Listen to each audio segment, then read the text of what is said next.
জাতীয় নাগরিক পার্টি এনসিপির উত্তরাঞ্চলের মুখ্য সংগঠক সার্জিস আলম বলেছেন, নির্বাচনের সময় নিয়ে তাদের কোনো আপত্তি নেই, তবে গণহত্যায় জড়িতদের বিচার ও গণপরিষদের নির্বাচন না করে জাতীয় নির্বাচন হলে তা হবে জনগণের আকাঙ্ক্ষার সাথে প্রতারণা।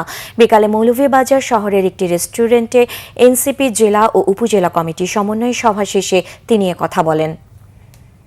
বাংলাদেশে আমরা যেন দয়া করে কোনো দল মার্কার প্রতি অন্ধ হয়ে, আমার পূর্বসূরি কেউ একজন দিয়েছিল দেখে ওইভাবে ওই ভোট দেওয়ার প্রক্রিয়াতে না যাই। আমরা 5 বছরে একবার এই গণতান্ত্রিক অধিকার চর্চার সুযোগটা পাই।